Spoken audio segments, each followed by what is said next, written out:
Today we're canning beef stroganoff starter with a recipe that goes by the individual jar.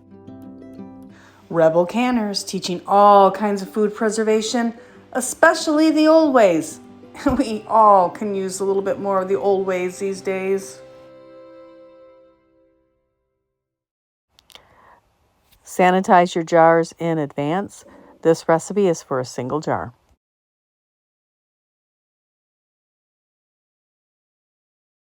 So I'm very excited. My superb jars are here, and I'm going to use them for the first time. There is a rack for the lids and rings in the top, and then in the bottom there is a drying rack. So I'm going to go ahead and get my jars out, get them ready to do this recipe. Got the jars out of the box from Superb, and the first thing I notice, they don't stink. You know when you buy from that other company and you get the jars out, they stink. I don't know what they put on them, what they treat them with, but they stink. So I'm going to go ahead, wash these, sanitize them, get ready for my recipe. But they don't smell bad. They don't smell at all. It's kind of nice. All right, getting ready here. All right, so we're going to go ahead and measure out 8 ounces in each jar. 8 ounces of cubed steak or roast. Remember, the pressure cooker tenderizes it, so you don't need the best cuts of meat. It's going to be very tender. Of my cubed meat.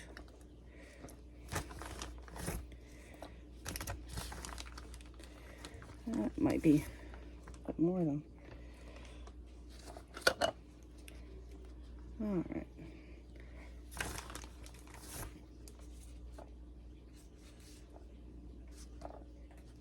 Close enough.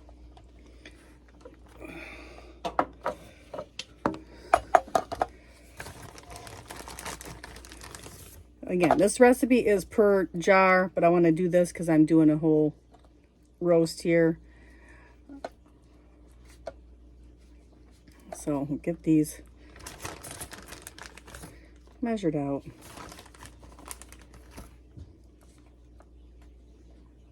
And again, close enough because I want to do one more jar.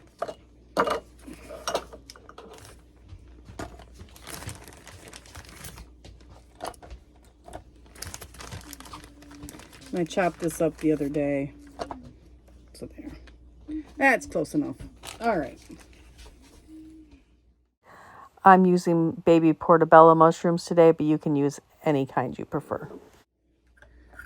And now we're going to add a 1/4 cup of mushrooms. 1/4 cup sliced mushrooms. And actually, I think I added more than a 1/4 cup to that one. I added a full half. Oopsie. I like mushrooms, okay? So, go ahead and get those in there. And again, just about a 1/4 cup.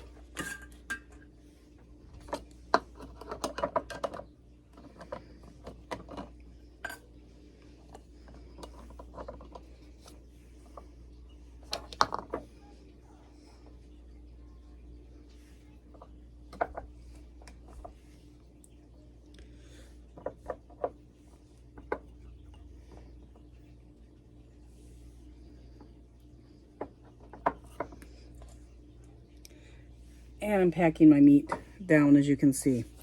All right. And then we need 1 tablespoon of tomato paste. The recipe actually calls for half a tablespoon, but I used a little bit more. Per jar.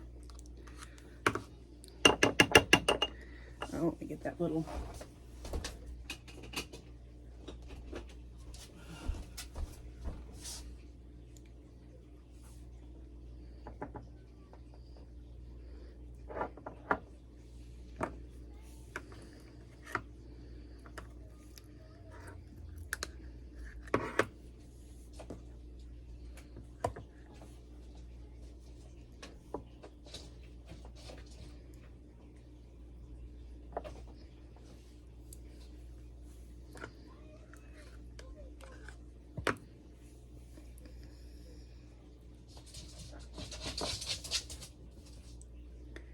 Those cats. All right.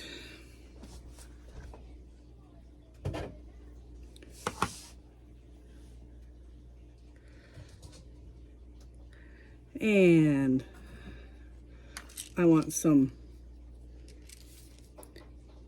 pepper in each jar. 1/2 teaspoon ground pepper.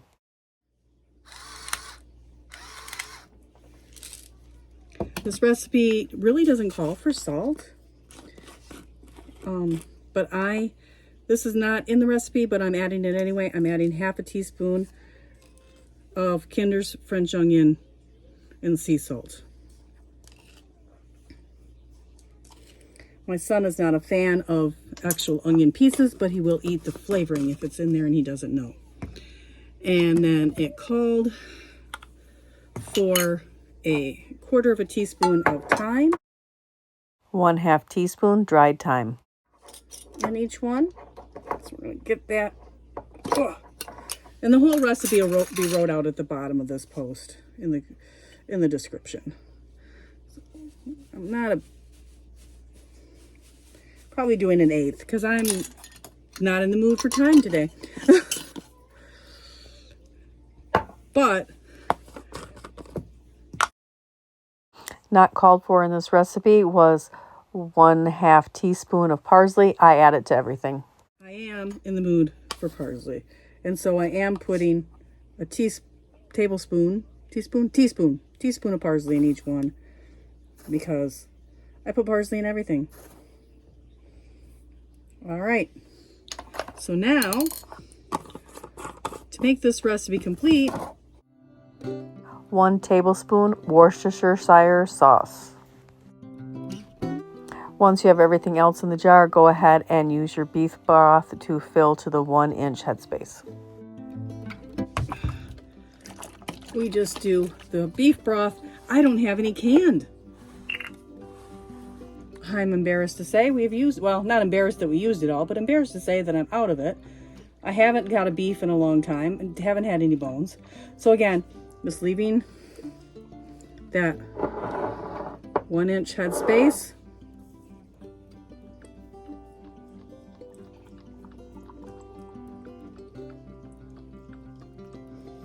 And if you don't know what 1-inch headspace is,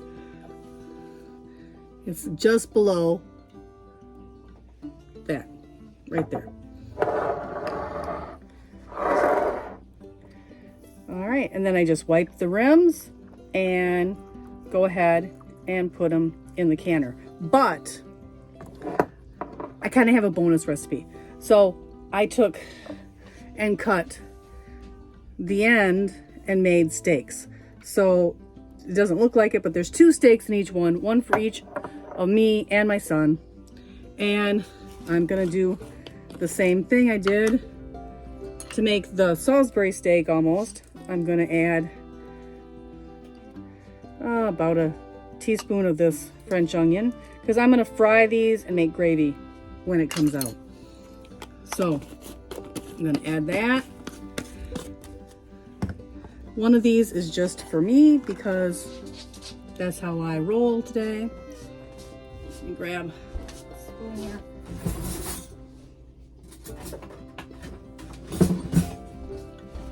I fried up some onions yesterday because I knew I was going to do this and I wanted to do a variation. I didn't want to do all of it as Salisbury steak. I wanted some variety on my pantry shelf. So I'm doing this one, and this one gets the real onions because, well, this will be the one I eat. My son's not a big meat eater, so that one is for me. And I mean, what is fried steak without mushrooms? So I'm just gonna pack the top of this with the mushrooms up to the 1-inch headspace. Those are gonna shrink. So you're gonna have shrinkage in these jars, just so you know. And again, so that'll just be a jar I can open up this summer, drain it, throw it on the grill, use the broth for gravy, and the rest I can just fry. So, all right. So that is those two recipes, steak and thing. And then the same thing, I'm going to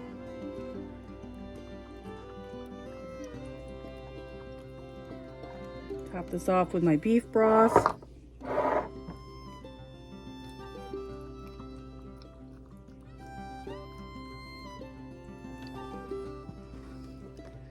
And you can see this one's kind of sunk down. It's not quite to the headspace, so I'm going to top it back off.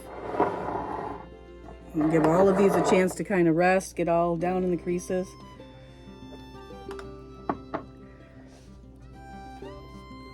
Make sure my headspace is all right. And then the rest of this, that other jar I did,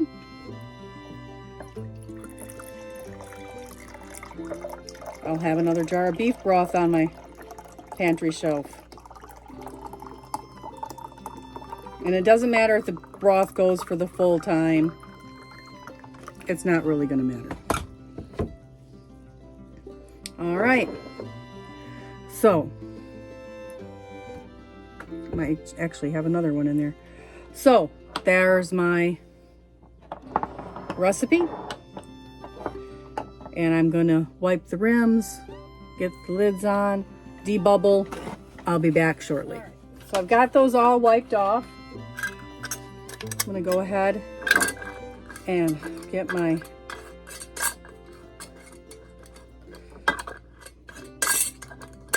there we go, lids and rings on here. Get my canner upstairs and get that going. Again, just finger tight. Once it starts to turn, that's all you got to do. You don't have to go any farther.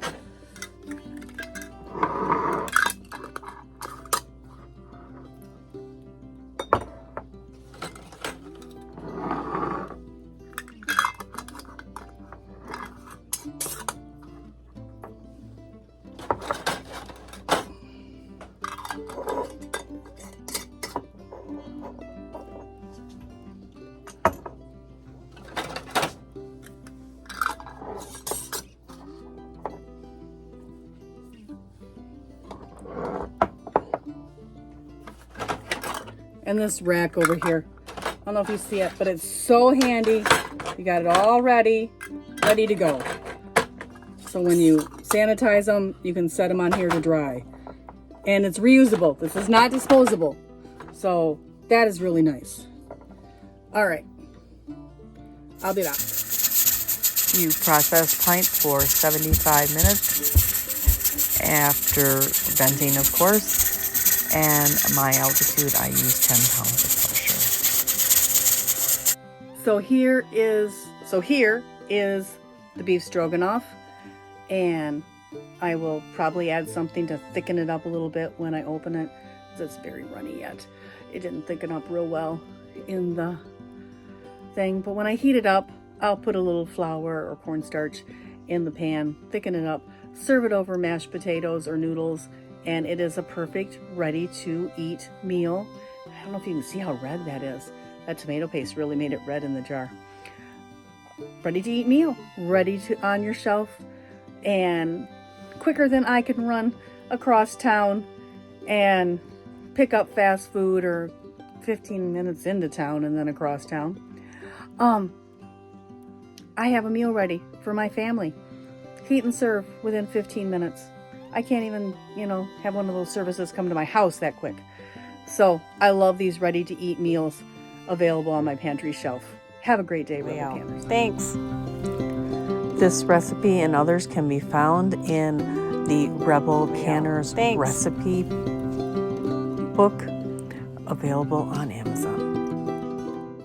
To use, heat up on your stove, boil for 10 minutes, and then serve over top of cooked noodles. Can all you can. Check out this playlist. I think you'll enjoy it. If you like my content, be sure to subscribe and make sure that you've rang the bell so that you don't miss another episode.